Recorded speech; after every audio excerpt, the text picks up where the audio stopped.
Assalamualaikum warahmatullahi wabarakatuh. Alhamdulillahirabbil alamin. Wassalatu wassalamu ala asrofil anbiya wal mursalin wa ala alihi washabihi ajmain amma ba'du.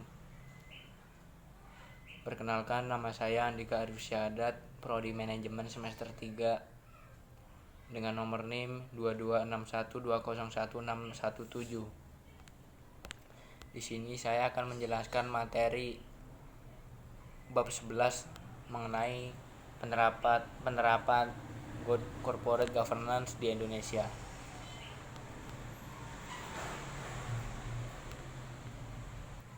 Di sini ada pengertian tentang penerapan good corporate governance di Indonesia. Jadi penerapan GCG ini adalah sistem yang mengatur dan mengendalikan perusahaan untuk menciptakan nilai tambah bagi semua pemangku kepentingan.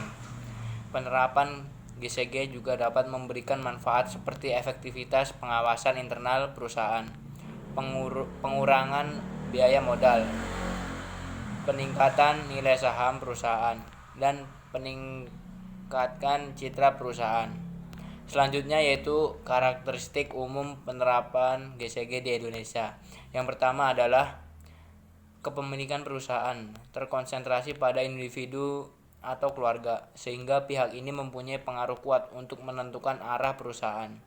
Yang kedua, kepemilikan saham dengan penguasaan mayoritas oleh keluarga, diikuti dengan ikut campurnya anggota keluarga atau orang dekat kepercayaan untuk menduduki posisi direksi atau komisaris di dalam suatu perusahaan.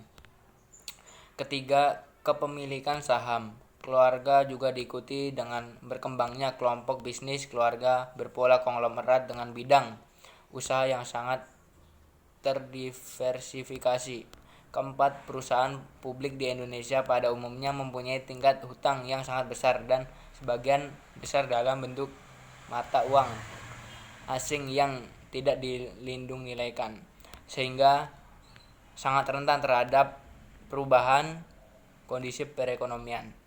Kelima, pasar modal relatif kecil dan tidak likuid sehingga tidak mampu secara efektif berperan sebagai mekanisme kontrol eksternal dalam upaya penerapan prinsip GCG.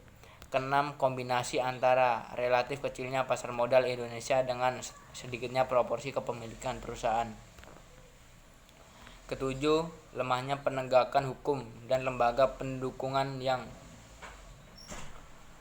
di dalam menjaga berjalannya sistem secara benar sesuai fungsi yang telah ditetapkan. Dan yang terakhir 8, yaitu belum terdapat upaya perbaikan menyeluruh yang mencakup pembenahan seluruh komponen sistem GCG guna mendukung terlaksananya penerapan mekanisme kontrol untuk menjamin berjalannya sistem secara seimbang dan kesinambungan. Selanjutnya yaitu ada model Anglo-Saxon dan model Continental Europe. Persamaan model kedua ini adalah sama-sama menggunakan struktur GCG yang terdiri dari RUPS, dan perbedaannya yaitu sistem hukum Eropa Continental menempatkan peraturan perundang-undangan sebagai sumber utama, sedangkan sistem Anglo-Saxon menempatkan putusan hakim sebagai sumber hukum utamanya. Baik, selanjutnya yaitu kendala penerapan GCG di Indonesia. Yang pertama ada kendala internal dan yang kedua ada kendala eksternal. Langkah awal kendala internal adalah kurangnya komitmen dari pimpinan dan karyawan perusahaan. Rendahnya tingkat pemahaman dari pimpinan dan karyawan perusahaan tentang prinsip GCG. Langkah kendala yang kedua yaitu eksternal dalam pelaksanaan corporate governance terkait dengan perangkat hukum, aturan, dan penegakan hukum. Secara implisit ketentuan-ketentuan GCG telah ada tersebar dalam undang-undang dan peraturan perbankan. Baik, penjelasan yang bisa saya sampaikan di bab 11 ini terkait penerapan good corporate governance di Indonesia.